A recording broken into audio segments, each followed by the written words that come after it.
she got the opportunity in 1997 when she was invited to give a speech before the People's Congress in Beijing.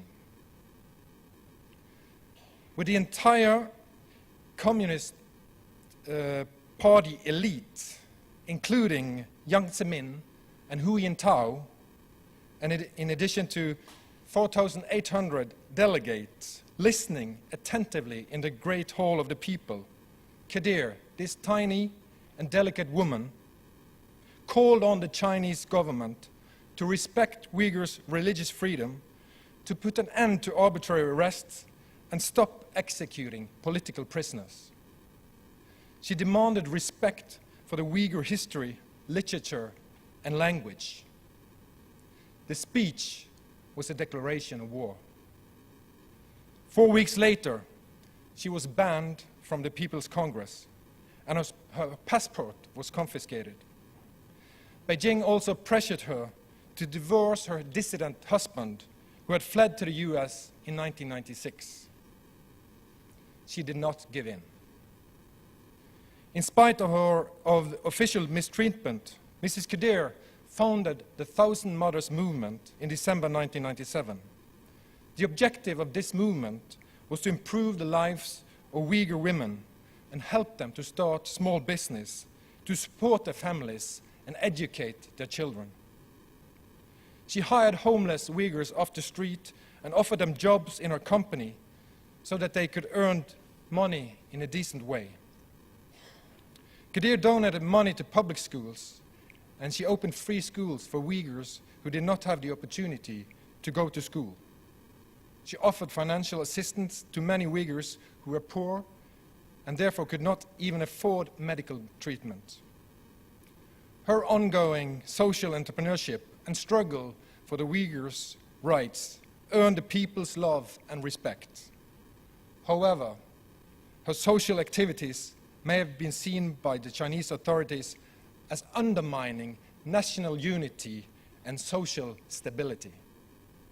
The Thousand Mothers Movement was officially banned by the Xinjiang government on February 25, 1998. Realizing that she could no longer help the Uyghur people by working within the Chinese political system, Mrs. Kadeer decided to raise her case internationally. In August of 1999, just before she was scheduled to meet with a delegation from the US Congress, the police arrested her. Later, a Chinese court sentenced her to 8 years in prison for revealing state secrets. Her crime? Attempting to send newspaper articles to her exiled husband in the US, magazines that were widely available in China.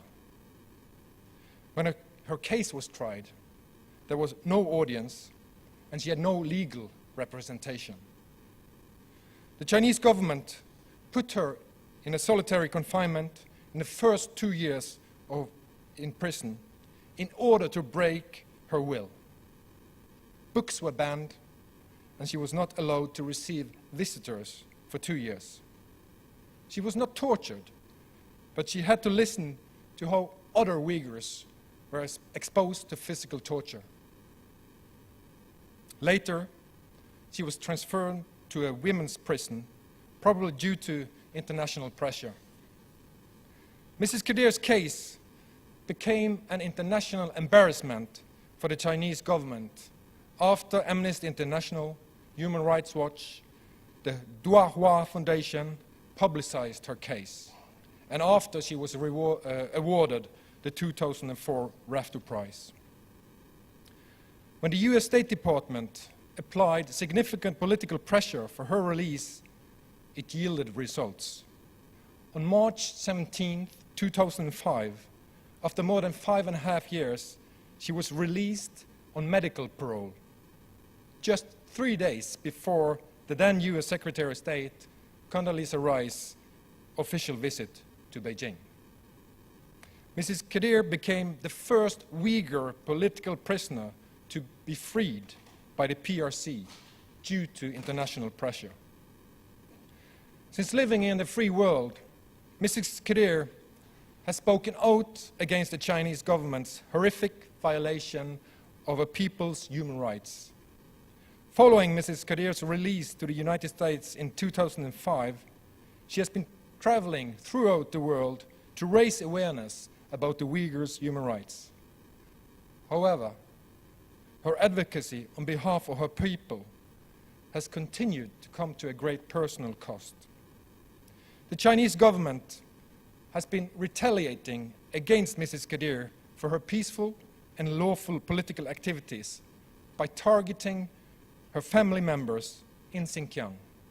In fact, Mrs. Kadeer has stated that prior to her release, she was warned that if she engaged with Uyghurs or spoke publicly about sensitive issues after her release, her children, as well as her business in Xinjiang, would be finished.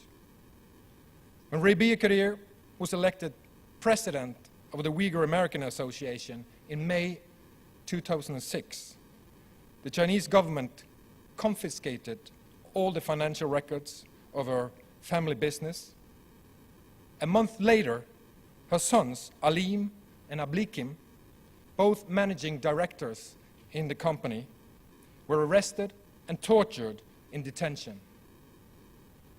Her oldest son, Kahar, who had no role in the family business, was arrested for tax evasion. Later, in 2007, the family business was confiscated by the Chinese government. Ablikim was sentenced to 9 years in prison on charges of secessionism in April of 2007. Mrs. Kadeer is willing to pay a high price for speaking out. Kadeer knows that she would never have won her release without sustained international pressure. Know that I'm free to speak. I feel I have a duty to try to apply the same pressure to secure the release of so many others who remain behind bars, she says. The Chinese government has declared her a terrorist.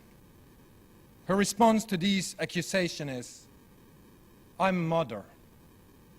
I'm a woman of peace. So I am committed to non-violence. And I'm opposed to terrorism in all forms, whether it's perpetrated by an individual, a group, or a state. Today, there is a cultural genocide going on in Xinjiang. The old town of the historic city of Kashgar is being demolished. I therefore call on every government in the free world, also the Norwegian government, to receive Mrs. Rabiya Kadeer on a political level and listen to her story. It's time for the world to speak out for the Uyghurs. Thank you.